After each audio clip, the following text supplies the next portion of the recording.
جب حضرت عثمان غنی رضی اللہ تعالیٰ عنہ کا محاصرہ کر لیا گیا اور یہ خلافت کا آخری آپ کا دور ہے، 82 سال کی عمر تھی اس وقت آپ کی، اور یہ تاریخ کا دردناک باب ہے کہ حضرت عثمان غنی پر 40 دن تک پانی بند رہا۔ وہ ایک منصوبہ تھا، 3 لوگ 3 مختلف شہروں سے چلے، مصر سے، کوفے سے اور بصرے سے، 1,000 آدمی لے کر، اور مدینہ المنورہ میں پہنچ کر کے حضرت علی المرتضیٰ سے ملے، ام المومنین سیدہ عائشہ سے ملے، کبار اصحاب سے ملے۔ تو جو انہوں نے کہا تو انہوں نے ان کو کہا کہ نہیں، ایسی کوئی بات نہیں، فہمائش کر کے واپس بھیج دیا۔ حضرت عثمان غنی رضی اللہ تعالیٰ عنہ پر اقربا پروری کا الزام عائد کیا تھا، تو انہوں نے کہا کہ کوئی ایسی بات نہیں ہے۔ پھر یہ تھا کہ آپ نے کم عمر گورنر، کم عمر لوگ مقرر کیے، تو حضرت عثمان نے کہا کہ حضرت اسامہ بھی تو کم عمر تھے، حضور نے ان کو اگر مقرر کیا ہے تو یہ تو مثال ہمارے سامنے موجود ہے، لیکن یہ ایک منصوبہ تھا، اس منصوبے کے تحت یہ 3 جگہوں سے لوگ آئے تھے۔ وہ 3 دن کی مسافت کے بعد پھر تینوں واپس آ گئے، تو یہ ایک سوالیہ نشان ہے کہ تینوں کیوں واپس آ گئے، کوئی ایک تو نہ آتا نا، تو یہ سب طے شدہ منصوبہ تھا۔ اور پھر انہوں نے مدینہ المنورہ کو گھیر لیا، اور جس طرح سے بلوائیوں نے حالات پیدا کر دیے، سیدنا علی المرتضیٰ رضی اللہ تعالیٰ عنہ تو شہر مدینہ سے باہر تشریف لے گئے تھے، اور اپنے بیٹوں امام حسن اور امام حسین رضی اللہ تعالیٰ عنہ کو حضرت عثمان غنی کے دروازے پر مقرر کیا تھا کہ ان کو ضرر نہ پہنچنے دینا۔ اب 700 صحابہ اجازت طلب کر رہے ہیں کہ آپ ان بلوائیوں سے نپٹنے کا میں جو ہے وہ اجازت نامہ مرحمت کریں، اور بہت سارے لوگ تو حج پہ جا چکے ہیں، 18 ذی الحج کا واقعہ ہے جب آپ کی شہادت ہوتی ہے، تو وہ حج پہ جا چکے ہیں، تو جو یہاں موجود ہیں وہ اجازت طلب کر رہے ہیں، لیکن حضرت عثمان غنی رضی اللہ تعالیٰ عنہ نے کہا کہ نہیں، میں ایسی اجازت نہیں دوں گا۔ رسول اللہ صلی اللہ علیہ وسلم کا حرم شہر مدینہ لوگوں کے خون سے لالازار ہو، یہ میں اس کو گوارا نہیں کرتا۔ افواج موجود ہیں، اور دنیا کی تاریخ میں آپ کو ایسا نہیں ملے گا کہ اتنی بڑی حکومت کسی کے پاس ہو اور وہ خود گھیر لیا جائے، اس کا پانی بھی بند ہو جائے، اور وہ حکم دے کہ نہیں، میرے لیے آپ ایک قطرہ بھی خون نہیں بہائیں گے۔ بلکہ آپ کے غلاموں نے جب تلواریں اٹھا لی تو آپ نے فرمایا کہ میرا حکم ہے کہ تم تلواریں نیچے رکھو، بلکہ میں تمہیں یہ آفر دیتا ہوں کہ جو غلام لڑے گا نہیں اور یہ میرے سے عہد کرتا ہے وہ آزاد ہے۔ حضرت ابو ہریرہ رضی اللہ تعالیٰ عنہ، حالانکہ یہ پڑھنے پڑھانے والے لوگ تھے، تعلیم و تعلم سے ان کا تعلق تھا، لیکن وہ بھی تلوار لے کے حضرت عثمان غنی کے دفاع میں آ گئے، لیکن حضرت ابو ہریرہ رضی اللہ تعالیٰ عنہ کو بھی حضرت عثمان غنی روک دیتے۔ مالک بن اشتر کہنے لگا کہ ہم آپ کی دستبرداری کے خواہاں ہیں، آپ خلافت سے دستبرداری اختیار کر لیجیے۔ تو حضور علیہ الصلوۃ والسلام کے اس جانثار صحابی نے حضرت عثمان غنی نے فرمایا یہ نہیں ہو سکتا۔ دستبردار کیوں نہیں ہوئے؟ لگتا تھا یہ سب سے زیادہ آسان تھا، لیکن حضور نے ارشاد فرمایا تھا، اے عثمان، تمہیں اللہ ایک قمیص پہنائے گا، لوگ اس کو اتارنا چاہیں گے، تم کبھی نہ اتارنا۔ تو اس سے مراد خلافت کی قمیص ہے، اور ان کی شہادت کی خبر بھی اللہ کے محبوب علیہ السلام نے دی تھی، اور اگر آپ دستبردار ہو جاتے تو یہ ایک کھلونا بن جاتا، بازیچہ بن جاتی خلافت، چند آدمیوں کے پریشر سے خلافت سے دستبرداری کرنا پڑتی۔ اچھا، ایک یہ سوال بھی پیدا ہوتا ہے، چند باغی تھے، ان کو کس طرح کچل دیا جاتا، لیکن حضرت عثمان غنی یہ نہیں چاہتے تھے۔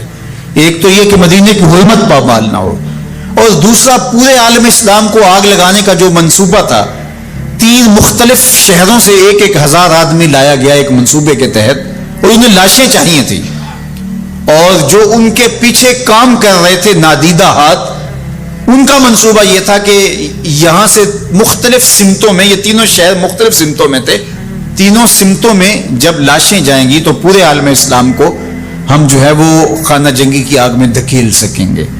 تو حضرت عثمان غنی ان سازشوں سے آگاہ تھے، تو سب سے اہون اور آسان یہ تھا کہ قربانی پیش کر دی جائے، اور پھر انہوں نے سن بھی رکھا تھا کہ 2 شہید ہیں، شہید تو انہوں نے بہرحال ہونا ہے، تو لہٰذا میں خلافت سے دستبردار بھی نہیں ہوں گا، اور شہر مدینہ کی حرمت بھی پامال نہیں ہونے دوں گا، اور تیسری بات یہ ہے کہ میں خود مظلوم شہید کر دیا جاؤں، تو آپ نے یہ گوارا کر لیا۔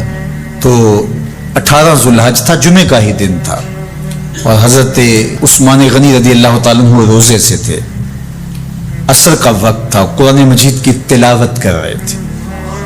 حضرت امام حسن، امام حسین اور حضرت عبداللہ بن زبیر اور دیگر لوگ آپ کے دروازے پہ پہرا دے رہے تھے، لیکن باغی پچھلے گھر سے دیوار پھلانگ کے آپ کے گھر میں داخل ہوئے اور تلوار سے وار کیا۔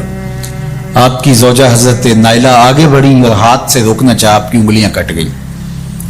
پھر دوسرا وار کیا تو حضرت عثمان غنی رضی اللہ تعالیٰ عنہ کا دایاں ہاتھ کٹ کے گر گیا۔ حضرت عثمان غنی رضی اللہ تعالیٰ عنہ نے افسوس کیا اور کہا کہ تم نے وہ ہاتھ کاٹ دیا جس سے میں وحی کی کتابت کیا کرتا تھا۔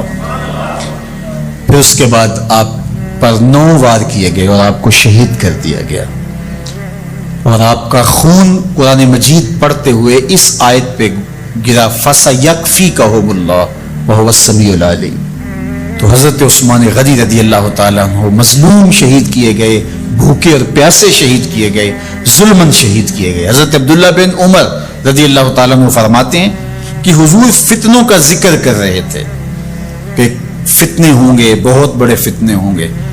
تو ایک شخص نے چادر اوڑی ہوئی تھی اور وہ مجلس واعظ کے قریب سے گزرا جہاں حضور کچھ ارشاد فرما رہے تھے، تو آقا کریم نے اشارہ کر کے کہا اس دن یہ شخص حق پہ ہوگا۔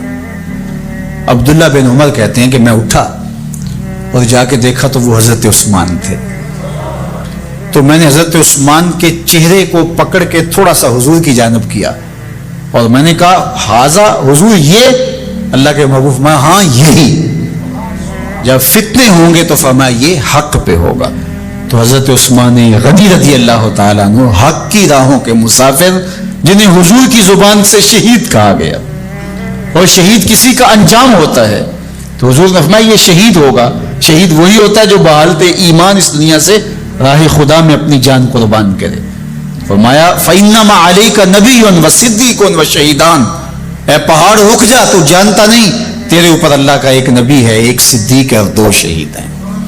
تو حضرت عثمان غنی رضی اللہ تعالیٰ عنہ عظمتوں کے مینار، اللہ اکبر۔ تو یہ حضرت عثمان غنی رضی اللہ تعالیٰ عنہ کا یہ کارنامہ تھا کہ آپ نے اپنی جان پیش کر کے امت کو جو ہے وہ فتنوں سے محفوظ کر لیا اور امت کو بچا لیا۔ حضرت عثمان غنی رضی اللہ تعالیٰ عنہ پہ کروڑوں رحمتیں، کروڑوں سلام۔ ہم آپ کی عظمت کو سلام پیش کرتے ہیں، عقیدتوں کا خراج پیش کرتے ہیں۔ حضور کی خدمت میں ایک جنازہ لایا گیا اور حضور سے عرض کی گئی حضور اس شخص کا جنازہ پڑھا دیجئے، تو حضور نے انکار کر دیا، کہا میں جنازہ نہیں پڑھاؤں گا۔ تو صحابہ نے عرض کیا یا رسول اللہ، کبھی ماضی میں ایسا نہیں ہوا، جب بھی کوئی جنازہ لایا جاتا ہے تو آپ جنازہ پڑھا دیتے ہیں اور آپ نے آج انکار کر دیا ہے۔ تو فرمایا یہ شخص میرے عثمان سے بغض رکھتا تھا اور اس کو اللہ نے بھی اپنی رحمتوں سے محروم کر دیا ہے۔ حضور نے اس شخص کا جنازہ نہیں پڑھایا جو مبغض عثمان غنی رضی اللہ تعالی عنہ۔ تو اب آپ اندازہ کیجئے وہ کتنا بدبخت شخص ہے جو حضرت عثمان سے بغض اور دشمنی رکھتا ہے۔ حضرت عثمان غنی رضی اللہ تعالی عنہ سے اللہ کے محبوب علیہ السلام نے کتنی خوبصورت ارشاد فرمائی، میں اس سے حیا کیوں نہ کروں جس سے اللہ کے فرشتے بھی حیا کرتے ہیں۔ یعنی عثمان غنی وہ ہیں جس سے اللہ کے فرشتے بھی حیا کرتے ہیں، اور جو عثمان غنی کا حیا نہیں کرتا اس سے بڑا بے حیا کون ہو سکتا ہے۔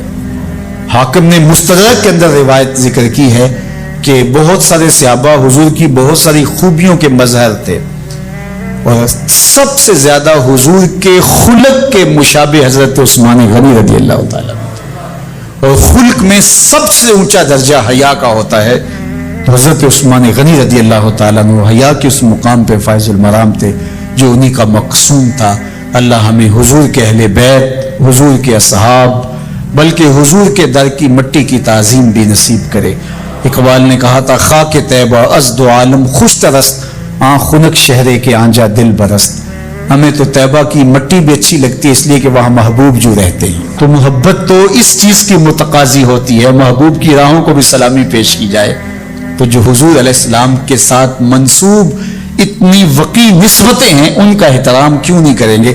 تو حضرت عثمان غنی تو داماد رسول ہیں، حضرت عثمان غنی تو ذو النورین ہیں، حضرت عثمان غنی تو حضور علیہ الصلوۃ والسلام کے محبوب اور حضور علیہ الصلوۃ والسلام کے پیارے ہیں، ان کو جنت کی بشارت دی گئی ہے، عشرہ مبشرہ میں سے ہیں، 4 جلیل القدر خلفاء میں ان کا نام شامل ہے، اور پھر حضور کی 2 صاحبزادیاں ان کے نکاح میں آقا کریم نے ان کو شہید خود قرار دیا، اور میرے اور آپ کے آقا و مولا نے کہا آج کے بعد کوئی عمل عثمان کو نقصان نہیں دے گا، اور کہا عثمان سے میں حیا کیوں نہ کروں، اس سے اللہ کے فرشتے بھی حیا کر۔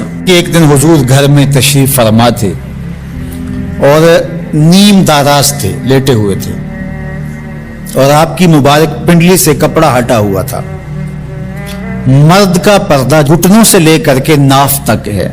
فاستاذن ابو بکر فاذن لہ، تو حضرت ابو بکر رضی اللہ تعالیٰ عنہ آئے، حضور نے کہا آ جائیے، وہو تلک الحال، اور آقا کریم اسی حالت میں بیٹھے ہوئے تھے۔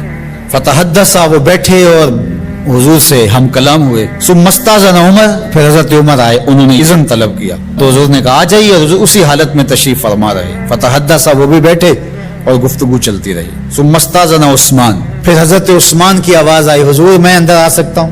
فجلس رسول اللہ صلی اللہ علیہ وسلم، حضور سیدھے ہو کے بیٹھ گئے۔ وسوى ثيابه، اور جلدی جلدی اپنی پنڈلی کے اوپر کپڑا ڈال دیا۔ جب یہ لوگ چلے گئے، حضرت ابو بکر رضی اللہ تعالیٰ عنہ بھی، حضرت عثمان بھی، حضرت عمر رضی اللہ تعالیٰ عنہم چلے گئے۔ قالت عائشہ رضی اللہ تعالیٰ عنہ، حضرت عائشہ فرماتی میں نے کہا حضور ابو بکر آئے تو آپ بیٹھے رہے، جنبش نہیں کی، کپڑا سیدھا نہیں کیا، حضرت عمر آئے تو آپ اسی حالت میں رہے اور باتیں چلتی رہی، لیکن جب عثمان آئے تو پھر آپ ایک دم اپنا کپڑا سیدھا کرنے لگے اور اٹھ کے بیٹھ گئے۔ تو سنو میرے حضور نے کیا جواب دیا، کہا میں اس سے حیا نہ کروں جس سے اللہ کے فرشتے بھی حیا کرتے ہیں۔ کتنا بد نصیب ہے جو حضرت عثمان غنی پہ زبان درازی کرتا ہے۔ یہ عثمان وہ ہیں جس سے اللہ کے فرشتے بھی حیا کرتے ہیں۔ اللہ اکبر، یہ عظمت حضرت عثمان غنی رضی اللہ تعالیٰ عنہ۔ فرماتے ہیں حضرت مرہ بن قاب رضی اللہ تعالیٰ عنہ، حضور نے فتنوں کا ذکر کیا، فرماتے ہیں فمر رجل مقنع فی ثوب، ایک شخص گزرا اور اس نے اپنے سر کے اوپر چادر اوڑی ہوئی تھی، وہ چادر سے اپنے چہرے کو ڈھانپا ہوا تھا۔ فرمایا جب فتنے ہوں گے اور بہت فتنے اتریں گے تو یہ شخص جو گزر رہا ہے، یہ چادر اوڑے جا رہا ہے، یہ اس دن حق پہ ہوگا، یہ ہدایت پہ ہوگا۔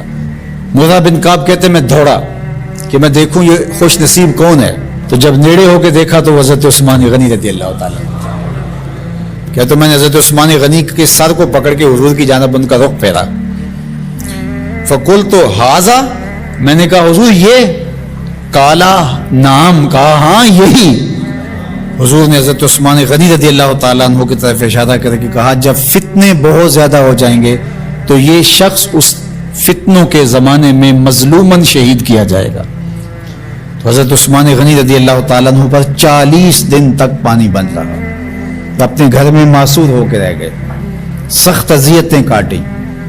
شہادت سے قبل آپ کی مبارک داڑھی کھینچی گئی، آپ کو اذیت پہنچائی گئی، اور آپ کی اہلیہ کے سامنے حضرت عثمان غنی رضی اللہ تعالی عنہ کو شہید کیا گیا۔ تو حضرت عثمان غنی رضی اللہ تعالی عنہ حضور علیہ السلام کے پیارے صحابی ہیں، حضور کی 2 صاحبزادیاں یکے بعد دیگر حضرت عثمان غنی رضی اللہ تعالی عنہ کے نکاح میں آئیں۔ آپ کے بہت سارے نمایاں وصف ہیں جن میں حضور کا 2 مرتبہ داماد بننا، اور پھر فرمایا اگر میری اور بھی صاحبزادیاں ہوتی تو میں عثمان سے نکاح کر دیتا، اور پھر ذوالہجرتین 2 ہجرتیں حبشہ کی جانب اور مدینہ المنورہ کی جانب، پھر شہادت کا اعزاز، اولین مسلمانوں میں ان کا شمار ہے، عشرہ مبشرہ میں ان کا شمار ہے، 4 خلفائے راشدین کے اندر ان کا 3را نمبر ہے، جمع قرآن اور نشر قرآن کی سعادت اللہ نے ان کے حصے میں رکھی۔ آپ کے اوصاف میں سے 2 وصف بہت نمایاں ہیں، ایک تو آپ کا سخی ہونا، دوسرا آپ کا وصف نمایاں حیا تھا۔ تو آج حضرت عثمان غنی رضی اللہ تعالیٰ عنہ کی ان صفتوں کو، حیا کو اپنے کلچر میں فروغ دینے کی ضرورت ہے، اپنی معاشرت میں فروغ دینے کی ضرورت ہے۔ ایک مرد ہو کے اتنا حیا دار، تو پھر عورت ہو کر حیا کی چادر پھاڑ دے اور وہ اس کو آزادی کا نام دے، تو اس سے وہ نسوانیت کا نور رخصت ہو گیا۔ اقبال نے کہا تھا جس علم کی تاثیر سے زن ہوتی ہے نازن، کہتے ہیں اسی علم کو ارباب نظر موت۔ تو حضرت عثمان غنی رضی اللہ تعالیٰ عنہ حیا اور سخاوت کے بہرے بے قرار تھے. بزرگوں کی سیرت اس لیے بیان کی جاتی ہے کہ ان کے نقوش پاک کو اختیار کرنے کا جذبہ پیدا ہو. ان کا ذکر کرنا اس امت پر قرض ہے، اور ان کی محبت اور ان کا پیار اس امت کے رگ و ریشہ کے اندر محو نفوذ ہونا چاہیے.